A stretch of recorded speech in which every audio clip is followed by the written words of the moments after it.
Buenas a mis queridísimos estudiantes de sexto de primaria. Sean cordialmente bienvenidos a una nueva clase de razonamiento verbal. En esta oportunidad estaremos abordando la temática prefijos. Acompáñenme. ¿Qué es un prefijo?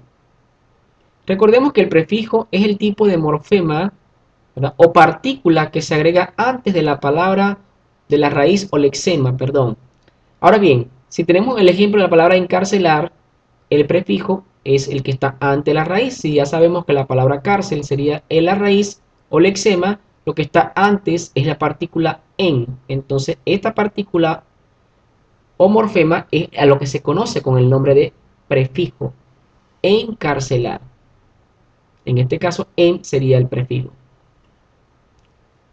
El día de hoy vamos a analizar los siguientes prefijos: a y an, que hacen referencia a privado de carencia; micro, que significa pequeño; sub, que significa bajo de; pre, hace referencia antes de o delante de; anti, significa contraposición; en, con n y con m, significa dentro de o sobre de; ante, significa delante; emi, significa medio; in, y, in e in con n y m hace referencia a privado de, y también son prefijos de negación. Bi y bis significa dos y doble. Veamos un ejemplo de cada uno de estos prefijos. Asumamos el reto. Forma palabras y oraciones con los prefijos antes señalados. Vamos con el prefijo a, que ya sabemos que significa privado de o carencia. Ejemplo: había sido una tormenta anormal, que no es normal. ¿Okay? An, prefijo an, que hace referencia, sabemos también, a carencia o privado de.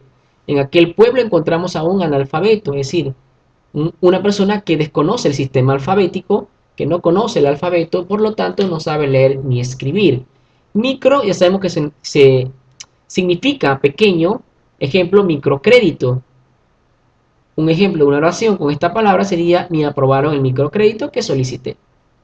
Sub, que significa debajo de, es un prefijo. Ejemplo: mi hermana es subteniente. En este caso, subteniente significa es que está debajo digamos, de este rango de teniente. Mi hermana es subteniente, es decir, que está debajo de teniente. Pre, aviso, es decir, presa es un prefijo griego que significa antes de o delante de. Hice el preaviso antes de renunciar. Anti es un prefijo que significa que es un prefijo de contraposición. Es decir, necesito urgente un masaje antiestrés. O sea, que combata, que contraataque el estrés. Tenemos la segunda y última parte de los prefijos señalados: en con n y m. Ya sabemos que estos prefijos significa dentro de o sobre de.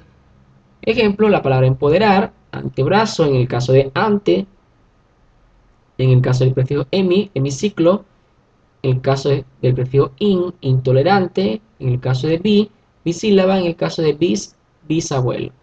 Vamos a una oración de cada uno. Comenzamos con empoderar con M. Esa chica se ha empoderado de la empresa. Me duele el antebrazo. De emi sería: el hemiciclo está formado por los representantes. Y del prefijo in, al intolerante le cuesta escuchar. Totalmente de acuerdo, porque no tolera. Una persona intolerante es la persona que no tolera. Bisílaba, una bisílaba está formada por dos sílabas. Y bisabuelo, mi bisabuelo se llama Alfonso. Y ahí tenemos todos los prefijos que hemos analizado en la clase de hoy.